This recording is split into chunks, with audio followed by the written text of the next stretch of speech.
Hello बच्चों, तो आप सभी का हमारे इस YouTube चैनल मिशन 2 पे आप लोगों का बहुत बहुत स्वागत है। तो बच्चों, आज हम क्लास 9th का गणित का model paper weekly test model paper set 3 को करने जा रहे हैं। और ये जो मॉडल पेपर है आपके वीकली टेस्ट के लिए, आज के टेस्ट के लिए बहुत बहुत ज़्यादा इंपॉर्टेंट है। तो आप इस वीडियो को शुरू से लेकर अंत तक ज़रूर देखना और अपने सभी साथियों को शेयर ज़रूर कर देना। तो चलिए फिर शुरू करते हैं। इसके जितने भी महत्वपूर्ण सवाल दिए गए सभी सवालों को हम लोग एक एक करके सॉल्व करते हैं। देखिए, इसका जो सबसे पहला क्वेश्चन है काफी इंपॉर्टेंट क्वेश्चन है बच्चों। एक त्रिभुज का जिसका क्षेत्रफल 144 सेंटीमीटर स्क्वायर और आधार का 24 सेंटीमीटर, तो त्रिभुज की ऊंचाई क्या होगी। तो यहाँ पे आपका त्रिभुज का क्षेत्रफल दिया है और आधार दिया हुआ, आपको ऊंचाई को निकालना है। देखिए कैसे निकालेंगे, सबसे पहले आपको जानना होगा कि त्रिभुज का क्षेत्रफल क्या होता है। तो त्रिभुज का क्षेत्रफल हम आप लोगों को बता चुके थे बच्चों, ठीक है। त्रिभुज का जो क्षेत्रफल होता है वो होता है 1/2 आधार गुने ऊंचाई, ठीक है। 1/2 आधार गुने ऊंचाई, ठीक है। तो यहाँ पे त्रिभुज का क्षेत्रफल पहले से दे रखा है, इसलिए हम लोग त्रिभुज के क्षेत्रफल के जगह में लिख देंगे 144। कितना दिया हुआ है? 144। 1/2 आधार कितना दिया हुआ बाबू? तो आधार 24 दिया हुआ है, तो लिख देंगे हम यहाँ पे 24 इंटू ऊंचाई नहीं ना दिया हुआ है, तो ऊंचाई के जगह में ऊंचाई, ठीक है। अब देखो ये 2 से चला जा रहा है 12 बार में, ठीक है। 12 दूनी 24 और 144 इधर हो गया। ये 12 जो है बच्चों इंटू में है, ऊंचाई का इंटू में है, तो इधर आके हो जाएगा डिवाइड में। तो यहाँ पे क्या बचा? ऊंचाई सिर्फ, ठीक है। क्या बचा? ऊंचाई। अब 12 से इसको काट दोगे तो 12 12 ही है 140, होता है कि नहीं होता है? 12 को 12 से गुना करें 144, तो ऊंचाई जो निकल गया वो कितना निकल गया? 12। तो 12 इसका राइट आंसर हो जाएगा ऑप्शन नंबर ए, ठीक है। क्लियर है? ठीक है। अगर आपको क्षेत्रफल दिया है, ठीक है, और आधार दिया हुआ है, तो ऊंचाई कैसे निकलेगा? बिल्कुल, ठीक है। तो 12 इसका राइट आंसर हो जाएगा। तो आप लोग याद कर लेना इस आंसर को, ठीक है। आगे बढ़ते हैं नेक्स्ट क्वेश्चन में। हम लोग एक ही आधार पर और एक ही समांतर रेखाओं के बीच स्थित एक त्रिभुज और एक समांतर चतुर्भुज का क्षेत्रफल का अनुपात क्या होगा। ठीक है, बहुत ही अच्छा सवाल है बच्चों। आप लोगों को हम पहले वाले सेट में भी हम बता चुके हैं कि एक ही आधार पर समांतर रेखाओं के बीच में एक त्रिभुज और समांतर चतुर्भुज, पहले एक समांतर चतुर्भुज बना लो, ठीक है। और इसी समांतर चतुर्भुज का जो आधार है बच्चों, इसी पे क्या है? एक त्रिभुज है, ठीक है। इसी पे है एक त्रिभुज, तो इसी आधार पे हम बना लेंगे, मान लो कि इस तरीके से एक त्रिभुज, ठीक है। इसी आधार पे बन गया, ठीक है। अब यहाँ पे पूछ रहा है कि त्रिभुज का और समांतर चतुर्भुज का क्षेत्रफल का अनुपात क्या होगा। तो त्रिभुज का क्षेत्रफल अगर 1 होगा बच्चों, तो समांतर चतुर्भुज का क्षेत्रफल कितना होगा? 2 होगा, यानी कि 1:2, ठीक है। कितना हो जाएगा? 1:2। ऑप्शन नंबर सी इसका बिल्कुल राइट हो जाएगा, ठीक है। चलिए आगे बढ़ते हैं हम लोग नेक्स्ट सवाल में। क्या लिखा हुआ? एक समांतर चतुर्भुज का क्षेत्रफल 324 सेंटीमीटर स्क्वायर है, तो उसके विकर्णों द्वारा बने प्रत्येक त्रिभुज का क्षेत्रफल कितना होगा। ठीक है, एक समांतर चतुर्भुज, पहले समांतर चतुर्भुज यहां बना लो। ये बन गया हमारा एक समांतर चतुर्भुज, ठीक है। और इसमें क्या बोल रहा है कि प्रत्येक उसके विकर्णों द्वारा बने प्रत्येक हाँ, क्या बोला? उसके विकर्णों द्वारा बने प्रत्येक त्रिभुज का क्षेत्रफल। तो विकर्ण इसमें आप लोग खींच दो, एक तो मान लो इस तरीके से खींच दिए। अब अगर समांतर चतुर्भुज टोटल का बच्चों, टोटल का क्षेत्रफल है वो कितना दिया हुआ है? 324। कितना दिया हुआ है? 324। अब यहाँ पे आपका जो त्रिभुज है, इससे 2 त्रिभुज बना, तो प्रत्येक त्रिभुज का क्षेत्रफल बोल रहा है। तो प्रत्येक त्रिभुज का क्षेत्रफल कितना हो जाएगा? 324 को हम आधा आधा कर देंगे, तो 162 इधर हो जाएगा और 162 इसका हो जाएगा। मतलब ये वाले त्रिभुज का क्षेत्रफल 162 और ये वाले त्रिभुज का क्षेत्रफल 162 हो जाएगा। समझ में आया? चतुर्भुज का क्षेत्रफल अगर 324 है तो आधा आधा कर दो ना, तो ऑप्शन नंबर बी इसका बिल्कुल राइट हो जाएगा। क्लियर है? समझ में आ गया? आगे देखते हैं नेक्स्ट सवाल हम लोग। किसी त्रिभुज की माध्यिका उस त्रिभुज को किस अनुपात में विभाजित करती है। ठीक है, तो किसी त्रिभुज की माध्यिका मतलब बीच, वो किस अनुपात में विभाजित करती है? तो 1:1, मतलब कि दोनों इक्वल होगा बच्चों, दोनों बराबर में विभाजित करती है, इसलिए इसका क्या हो जाएगा? अनुपात 1:1। ऑप्शन नंबर बी इसका बिल्कुल राइट हो जाएगा, ठीक है, याद रखिएगा। आगे देखते हैं नेक्स्ट सवाल हम लोग। त्रिभुज एबीसी में ई माध्यिका एडी का मध्य बिंदु, तो बीईडी और एबीसी के क्षेत्रफल का अनुपात क्या होगा। ठीक है, तो देखो एबीसी एक त्रिभुज है आपका, एबीसी क्या है? एबीसी, ठीक है। और ई माध्यिका एडी का मध्य बिंदु है, ठीक है। तो एडी का मध्य बिंदु क्या है? ई है, ठीक है, ई है और AD का मध्य बिंदु है ना, ई है। अब बोल रहा है कि BED, देखो BED को अगर हम मिलाते हैं तो इस तरीके से अब त्रिभुज बनेगा, ठीक है, कलर में थोड़ा सा कर देते हैं ना, BED ये वाला त्रिभुज बनेगा। और बड़ा वाला त्रिभुज आप देख रहे हैं कि ABC, ठीक है। तो दोनों का क्षेत्रफल का अनुपात क्या होगा? तो सबसे पहले BED बोला है, तो BED मान लो कि अगर 1 होगा बच्चों, तो पूरा जो त्रिभुज है, पूरा ABC है ना, बड़ा वाला त्रिभुज, पूरा जो त्रिभुज है बड़ा वाला ABC, ये कितना हो जाएगा? इसका 4 गुना हो जाएगा, ठीक है। BED जो है बच्चों आपका, इसका 4 गुना हो जाएगा, तो 1:4 इसका राइट आंसर हो जाएगा, ऑप्शन नंबर डी, ठीक है। पांचवा कितना हो जाएगा? 1:4। क्लियर है ना? चलिए आगे देखते हैं नेक्स्ट सवाल हम लोग। बिंदु D और E क्रमशः त्रिभुज ABC की भुजाओं AB और AC पर इस प्रकार स्थित है कि एरिया ऑफ DBC बराबर एरिया ऑफ EBC है, तो DE एंड BC में क्या संबंध है? ठीक है, चलो बहुत ही अच्छा सवाल है। देखो आपको सबसे पहले एक ABC त्रिभुज बना लेना है, बना लिए हम लोग, ठीक है। आपको हम समझाने के लिए पूरे अच्छे से बना दे रहे हैं, ठीक है। ABC, अब इसमें क्या बोल रहा है कि ABC में DE क्रमशः किस पर है? AB पर D, AB पर आपका D दे दी गया है और AC पर आपका E दे दिया गया है, ठीक है। AC पर E दे दिया है बिंदु, ठीक है। इस प्रकार स्थित है कि DBC मतलब कि ये वाला त्रिभुज एक बन गया DBC, ठीक है। और एक और कौन सा त्रिभुज बन रहा है आपका? एरिया ऑफ EBC ये वाला त्रिभुज बन रहा है आपका, ठीक है। तो 2 त्रिभुज बन रहा है। अब यहाँ पे DE और BC में समांतर पूछ रहा है, तो DE, यहाँ पे आप DE को देखिए DE ये वाला और BC, इन दोनों के बीच दोनों के बीच संबंध क्या है ये पूछ रहा है। तो दोनों का संबंध होगा बच्चों, DE जो होगा वो BC का जो होगा ना, वो समांतर होगा, पैरेलल होगा, ठीक है। ऑप्शन नंबर ए इसका राइट हो जाएगा। क्लियर है ना? चलो आगे देखते हैं नेक्स्ट सवाल हम लोग। क्या लिखा हुआ है? DE और F क्रमशः ABC की भुजाओं क्रमशः BC, CA और AB का मध्य बिंदु है, तो निम्नलिखित में से कौन सत्य है? तो त्रिभुज ABC पहले बना लो, त्रिभुज ABC बन गया, ठीक है। अब इस पे क्रमशः क्या है कि BC पर क्या है आपका? D बिंदु, ठीक है। और फिर CA पर बिंदु कौन सा है? E बिंदु, CA पर E बिंदु, और AB पर कौन सा मध्य बिंदु है? तो F बिंदु, ठीक है। मतलब सभी का मध्य बिंदु हम लोग निकाल लिए।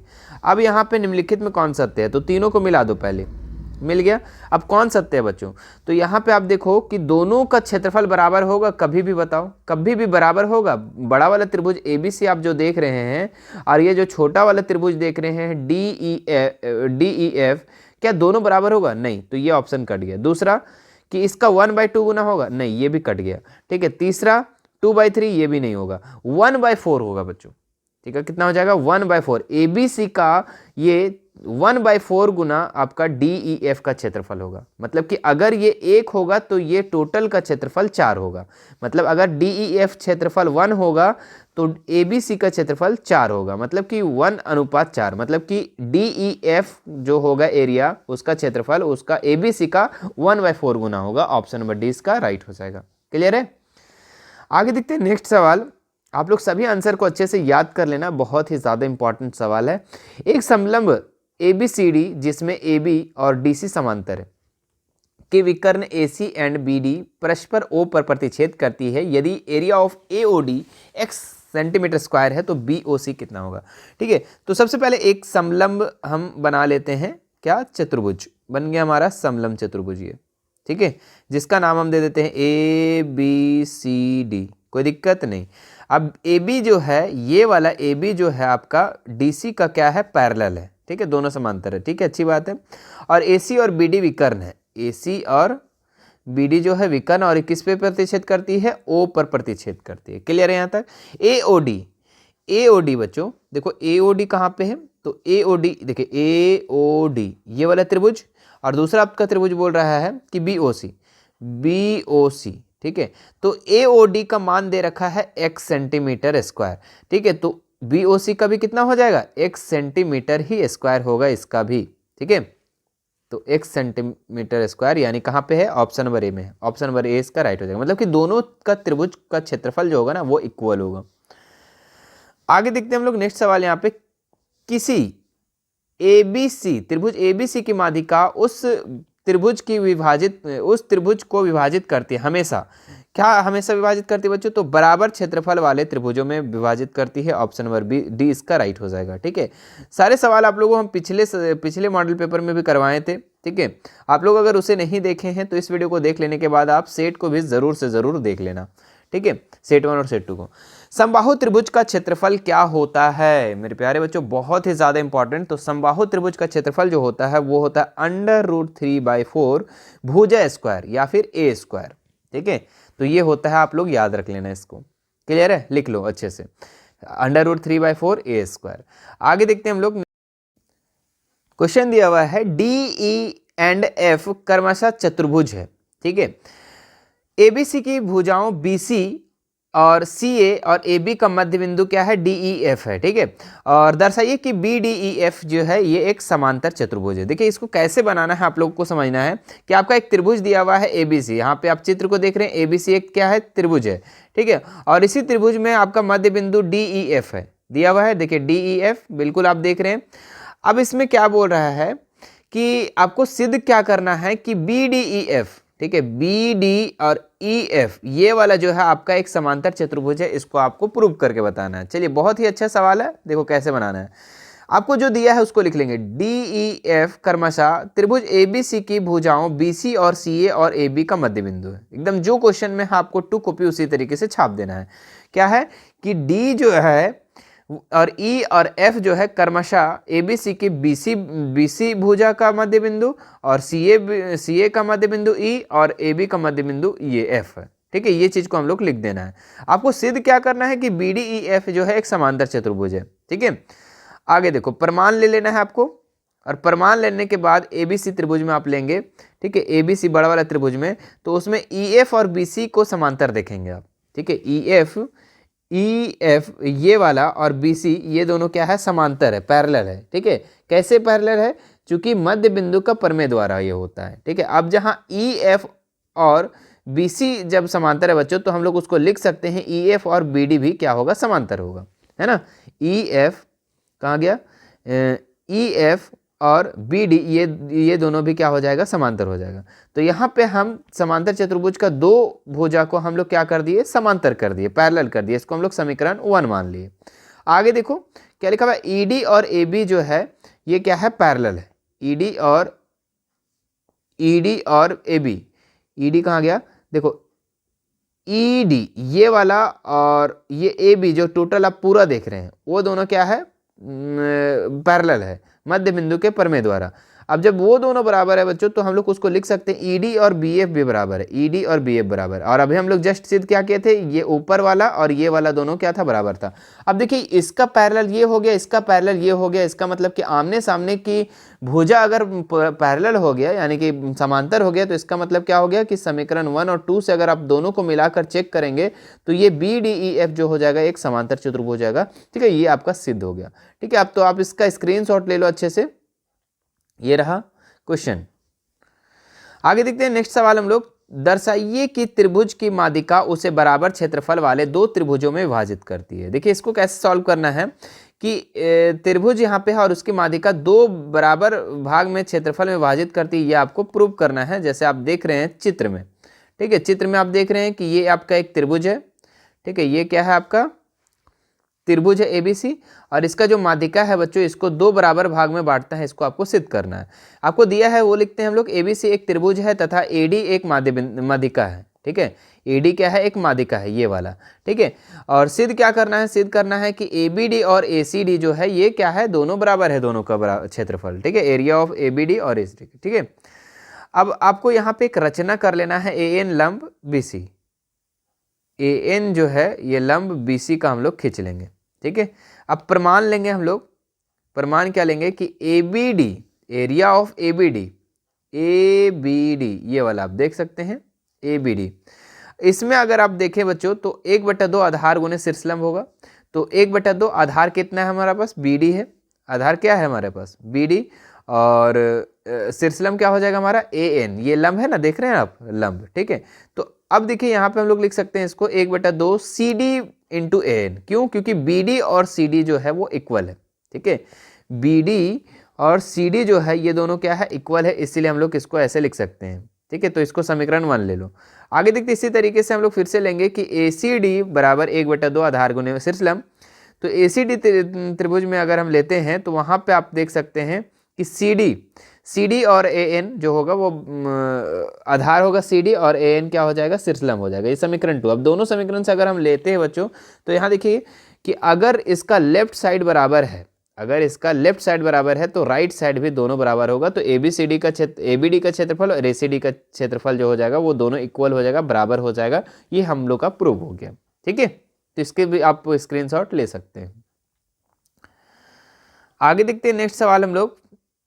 हाँ, साबित करें, क्या बोला है, साबित करें कि एक ही आधार और एक ही समांतर रेखाओं के बीच स्थित त्रिभुज का क्षेत्रफल बराबर होता है। ठीक है, चलो इसको भी बनाते हैं हम लोग, कैसे बनेगा देखना।